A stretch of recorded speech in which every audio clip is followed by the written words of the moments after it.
नमस्कार, मी अमृता दीक्षित। आम्ही ठाणेकर वृत्तवाहिनीमध्ये आपणा सर्वांचं स्वागत। एक दृष्टिक्षेप आतापर्यंतच्या ठळक घडामोडी। ठाणे महानगरपालिकेच्या वृक्षवल्ली 2024 या 13व्या भव्य अशा झाडे, फुले, फळे, भाजीपाला या प्रदर्शनाचे उद्घाटन आज शालेय विद्यार्थ्यांच्या हस्ते करण्यात आले। प्रदर्शनाच्या पहिल्याच दिवशी नागरिकांची प्रदर्शनास गर्दी केली असून सदरचे प्रदर्शन रेमंड रेस्टॉरंट, जे ग्राम पोखरण रोड 1 येथे आयोजित करण्यात आले आहे। यावेळी उपायुक्त मिताली संचेती, वरिष्ठ उद्यान अधीक्षक केदार पाटील उपस्थित होते। या प्रदर्शनात कुंड्यामधील शोभिवंत पानांची झाडे, झुडपे, कुंड्यातील शोभिवंत फुलझाडे, वामन वृक्ष, आमरी, ऑर्किडस, कुंडीतील वृक्ष, हंगामी फुले, कट फ्लॉवर इतर असे एकूण 22 विभाग व पोट विभाग आहेत। त्याचबरोबर शहरातील उद्याने व बागांच्या स्पर्धा आयोजित करण्यात आल्या असून यामध्ये लहान मोठ्या अशा एकूण 250 स्पर्धकांना भाग घेतला आहे।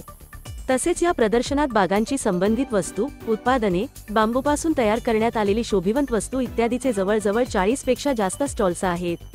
प्रदर्शनामध्ये लायन्स क्लब, मध्य railway, Mahim nature park, MCHI, Lodha group, Hiranandani group व इतर तसेच प्रत्येक नागरिकांनी असे एकूण 70 ते 80 संस्था व नागरिक यांनी या प्रदर्शनात भाग घेऊन देखावे तयार केलेले आहेत। वृक्षवल्ली 2024 या प्रदर्शनात घेण्यात येणाऱ्या विविध स्पर्धांचा पारितोषिक वितरण दिनांक फेब्रुवारी 11 रोजी होणार आहे। या प्रदर्शनास ठाणेकर नागरिकांना भेट द्यावी असे आवाहन आयुक्त अभिजित बांगर यांनी केले आहे। ठाणे जिल्ह्यातील एकूण 6 उद्योगांना महाराष्ट्र राज्य निर्यात पुरस्कारच जाहीर करण्यात आले असून राज्यात कोकण विभाग प्रथम क्रमांकावर आणि कोकण विभागात ठाणे जिल्हा प्रथम क्रमांकावर आहे। कोकण विभागातील उद्योगांना ठाणे -6, रत्नागिरी -6, रायगड -4, पालघर -3, सिंधुदुर्ग -1 असे मिळून एकूण 20 निर्यात पुरस्कार मिळाले आहेत। पुणे वाकड येथील हॉटेल खमी टीपटॉप येथे आयोजित महाराष्ट्र राज्य निर्यात पुरस्काराचे वितरण तसेच देशातील 24 तज्ञ संस्थांसोबत सामंजस्य करार या कार्यक्रमात ठाणे जिल्ह्यातील मे अपर इंडस्ट्रीज ली मे, कनेक्टवेल इंडस्ट्रीज प्राध्यापक ली मे, ज्योती स्टील इंडस्ट्रीज मे, कविश फॅशन प्राध्यापक ली मे, सचिन सर एम्पेक्स मे, दलाल प्लास्टिक प्राध्यापक ली या उद्योग घटकांना उद्योगमंत्री उदय सामंत यांच्या हस्ते राज्य निर्यात पुरस्कार देऊन गौरविण्यात आले। यावेळी उद्योग विभागाचे प्रधान सचिव डॉक्टर हर्षदीप कांबळे, MIDCचे मुख्य कार्यकारी अधिकारी विपिन शर्मा, उद्योग विकास आयुक्त दीपेंद्र सिंह कुशवाहा, अपर उद्योग आयुक्त प्रकाश वायचळ, अपर उद्योग संचालक संजय कोरबू, उद्योग सहसंचालक शैलेश राजपूत, कोकण विभागाच्या उद्योग सहसंचालक विजू शिरसाठ आदी मान्यवर उपस्थित होते। ठाणे जिल्हाधिकारी अशोक शिनगारे व कोकण विभाग उद्योग सहसंचालक विजू शिरसाठ यांच्या मार्गदर्शनाखाली मिळालेल्या या यशासाठी जिल्हा उद्योग केंद्राच्या महाव्यवस्थापक सीमा पवार यांच्यासह उद्योग विभागातील सर्व अधिकारी, कर्मचाऱ्यांचे अभिनंदन करण्यात येत आहे।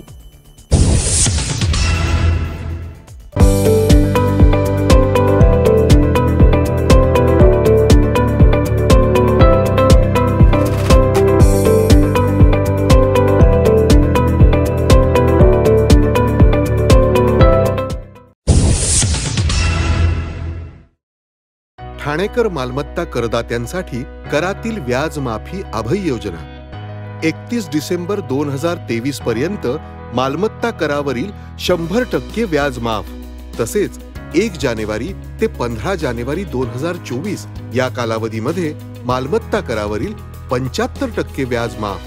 त्याचप्रमाणे 16 जानेवारी ते 31 जानेवारी 2024 या कालावधीमध्ये मालमत्ता करावरील 50% व्याज माफ। तरी सदर व्याज माफीच्या अभय योजनेचा ठाणेकर करदात्यांनी लाभ घ्यावा। महानगरपालिकेच्या कोणत्याही संकलन केंद्रावर कर भरण्याची सोय आहे। ATM, डेबिट, क्रेडिट कार्डद्वारे कर भरण्याची सुविधा उपलब्ध करून देण्यात आली आहे। सोमवार ते शनिवार या दरम्यान सकाळी 10:30 ते सायंकाळी 5 वाजेपर्यंत संकलन केंद्राची वेळ असून करदात्यांच्या सोयीसाठी रविवारी संकलन केंद्र सकाळी 10:30 ते दुपारी 1:30 वाजेपर्यंत सुरू ठेवण्यात येत आहे। यासोबतच ठाणे महानगरपालिकेच्या propertytax.thanecity.gov.in या संकेतस्थळावर ऑनलाईन पद्धतीने मालमत्ता कर भरण्याची सुविधा उपलब्ध करून देण्यात आली आहे। तसेच गुगल पे, फोन पे, पेटीएम आणि भीम ॲपद्वारे आपला कर सुलभतेने जमा करू शकता। ठाणे महापालिका क्षेत्रातील सर्व करदात्यांना विनंती आहे की आपण या व्याज माफी अभय योजनेचा जरूर लाभ घ्या आणि आपला मालमत्ता कर लवकरात लवकर महापालिकेमध्ये जमा करून महापालिकेस सहकार्य करा। धन्यवाद. विदर्भातील झाडीपट्टी रंगभूमीचे प्रख्यात नाट्यलेखक आनंद भीमटे यांचे गद्दार हे नाटक आता पुस्तक रूपात येत असून याचे प्रकाशन सिने अभिनेता मकरंद अनासपुरे यांच्या हस्ते नुकतेच शंकरपूरमध्ये करण्यात आले.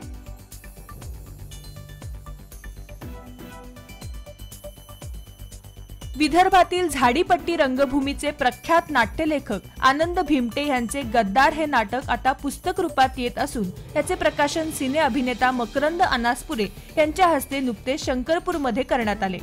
यावेळी पद्मश्री परशुराम खुणे हे प्रमुख अतिथी म्हणून उपस्थित होते.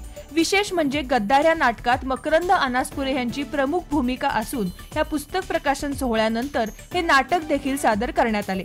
यावेळी मकरंद अनासपुरे यांनी झाडीपट्टी रंगभूमीचे ज्येष्ठ कलावंत परशुराम खुणे यांना मिळालेल्या पद्मश्री बद्दल आनंद व्यक्त करत या रंगभूमीचा मुख्य प्रवाहात समावेश व्हावा अशी अपेक्षा व्यक्त केली.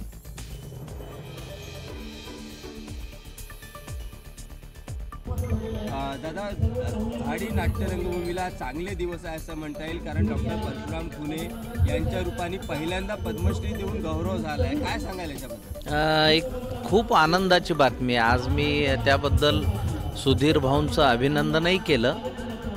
झाडीपट्टी रंगमंचाची परंपरा ही 150 वर्ष आहे आणि ह्या परंपरेने खूप समृद्ध कलावंत या सगळ्या 4 जिल्ह्यांमधले आणि अतिशय मेहनतीनं प्रामाणिकपणे रंगकर्म करतात. मी आज असंही सुचवलं की अरविंद झाडेसुद्धा सिनियर आहेत, त्यांनासुद्धा अशा पद्धतीचा पद्मश्रीसारखा पुरस्कार मिळाला तर या रंगभूमीचं महत्त्व अधोरेखित होईल. कारण ही तशी थोडीशी लांबची बाजू असल्यामुळे पुण्या मुंबईच्या रसिकांना या रंगभूमीविषयी तशी फारशी माहिती नसते. या रंगभूमीवर मी साधारण 25हून अधिक प्रयोग केलेत आणि मला काही गोष्टी फार महत्त्वाच्या वाटतात. मुख्य प्रवाहामध्ये झाडीपट्टी रंगमंचाचा सुद्धा समावेश होणं गरजेचं आहे, कारण रात्रभर चालणाऱ्या नाटकांची परंपरा पूर्वी आपल्याकडे होती. संगीत नाटकं रात्रभर चालायची. तसा हा मंच रात्रभर चालणारा आजही अस्तित्वात आहे आणि इतकी वर्ष सातत्याने अस्तित्वात आहे. ही गोष्ट महत्त्वाची आहे. दुसरं म्हणजे सामाजिक आशय, विषय, मनोरंजन, प्रबोधन करणारी नाटकं ह्या सगळ्याचा समावेश या झाडीपट्टीच्या रंगमंचावर होतो. मला असं वाटतं की राज्यकर्त्यांनी म्हणजे विदर्भातल्या त्यातल्या त्यात राज्यकर्त्यांनी वडसासारख्या ठिकाणी कलावंतांसाठी जर काही एखादी वास्तू बांधता आली तर ती एक महत्त्वाची उपलब्धी ठरेल. याशिवाय झाडीपट्टीतल्या रंगमंचावर काम करणारे कलावंत आणि बॅकस्टेज आर्टिस्ट, रंगमंच कामगार यांच्यासाठी जर अत्यल्प दरात घरं उपलब्ध करून दिली तर त्यांची फार महत्त्वाची गोष्ट ठरेल. त्याचं कारण असं की हा रंगमंच फक्त 4 महिने असतो. दिवाळीपासून सुरू होतो ते होळीपर्यंत असतो. 4 महिन्यात हे कलावंत किंवा हे रंगमंच कामगार जे काही कमाई करतात त्यामध्ये त्यांना वर्षभर गुजराण करावी लागते. त्यामुळे बाकीच्या 8 महिन्यांचं काय हा प्रश्न असतो. त्यामुळे ते विविध क्षेत्रांमध्ये कामांमध्ये व्यस्त असतात. पण त्यांना जर अत्यल्प दरात किंवा मोफत घरं उपलब्ध करून दिली तर त्यांची राहण्याची सोय होईल, ही एक महत्त्वाची. आणि हा रंगमंच गावोगावी सांस्कृतिक चळवळ जागृत ठेवतोय हे ह्याचं मोल नाही आहे का, हे ह्याचं योगदान नाही आहे का, याचा विचार होणं पण गरजेचं आहे. दुसरं, मी नाटकांमध्ये पाहिलं की सामाजिक आशयविषय जास्त प्रामुख्याने मांडला जातो आणि प्रेक्षकांविषयी मला कौतुक यासाठी आहे की कुणी फुकट नाटक बघत नाही. नाहीतर एरवी पुण्या मुंबईच्या नाटकांना पासेस घेणारी मंडळी पण असतात, पण इथे कुणी पास न घेता बघतं. आणि दुसरं म्हणजे लाईव्ह म्युझिक, रेकॉर्डेड म्युझिक नाही तर लाईव्ह म्युझिकची एक वेगळी मजा. खणखणीत आवाजी कलावंत आणि परशुराम खुणेंनी जी रंगसेवा 50 वर्ष केली, त्यांना झाडीपट्टीच्या रंगभूमीचे दादा कोंडके असं संबोधलं जातं. तर ही एक आम्हा सर्वांसाठी, म्हणजे मी पण आता 25 प्रयोग केल्यामुळे अधिकृतरित्या झाडीपट्टीचा कलावंत मानतो स्वतःलाही. आणि अत्यंत प्रामाणिकपणे हे प्रयोग आम्ही केलेले आहेत. त्याला प्रतिसादही खूप उत्तम मिळाला. मला आठवतोय उंबरेडच्या प्रयोगाला जवळपास 18 लाखाचं बुकिंग झालं होतं आणि एक वेगळा आनंद, एक वेगळा ब्रेक. आणि माझ्यासारख्या कलावंताला सगळ्याच ठिकाणी जाऊन आपल्या प्रेक्षकांशी भेटीगाठी आवडतात. ते इकडेही मी या 4 जिल्ह्यामध्ये ग्रामीण भागामध्ये खूप रसिकांना भेटलो. मला इथली भावलेली गोष्ट म्हणजे अतिशय सहृदयी असलेले लोक या परिसरात आहेत. खूप प्रेमळ लोक आहेत. जेवणा खाण्याच्या व्यवस्थेपासून सगळं कोणाच्या ना कोणाच्या घरचं आणि तुम्हाला पाहिजे तसं जेवण उपलब्ध करून देणं आणि त्या मंचाविषयी प्रेम असणं हे त्यातून, आणि रात्रभर नाटक पाहण्याचा आनंद घेणं ही मला वाटतं फार महत्त्वाची गोष्ट आहे.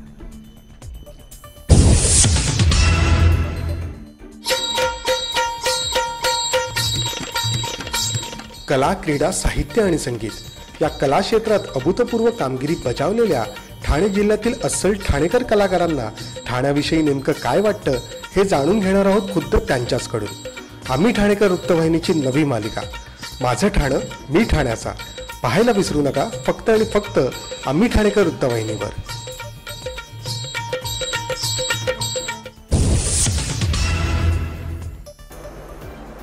आता मी ठाण्यात 1970 साली आलो म्हटलं 43 वर्ष राहिलो. ते सुद्धा अगदी ठाण्याच्या मध्यभागी, त्यावेळेला तो मध्यभाग होता चरई. आज मध्यभाग सरकून मला असं वाटतं वसंत विहारकडे सरकला असेल. परंतु खूप आनंद मिळाला. माझ्या मुलींची शिक्षणं समर्थ विद्यालयात झाली आणि ठाणा कॉलेजमध्ये झाली. त्या ग्रॅज्युएट होऊन त्यांचे संसार चालू झाले. आता आम्ही दोघंजणं सेवानिवृत्त आयुष्य कोलशेत रोडला एका नवीन सोसायटीमध्ये जागा घेतली आणि तिथे आनंदात व्यतीत करतो आहे. आणि निसर्गाचा आनंद घेता घेता हे निवृत्तीचं जीवन मजेमध्ये घालवतो आहे. ठाण्यामध्ये गडकरी रंगायतन ह्याचा जवळजवळ आम्ही लाईफ मेंबरशिप झाल्यासारखे प्रत्येक नाटकाला पूर्वी धावत होतो. चरईमध्ये होतो. हल्ली ते लांब झाल्यामुळे आम्हाला जाणं जमत नाही. परंतु स्विमिंग पूल, स्टेडियमवरती काही कार्यक्रम बघायला जायला आवडायचं. आणि ठाण्यात काही बागा चांगल्या झाल्या. तलावांची सुधारणा व्हायला पाहिजे तेवढी अजून झालेली नाही. ती होण्याच्या मार्गावर आहे. असंच ठाणं वाढत राहणार आहे, वाढत राहावं. सगळ्यांनी ते महापालिकेचं सहकार्य करून ते स्वच्छ ठेवायचा प्रयत्न करून सुंदर ठाणं म्हणून जे बक्षीस एका काळी मिळवलं होतं ते परत एकदा मिळवण्याकरता आपलं ठाणं आपण परत सुंदर करूया.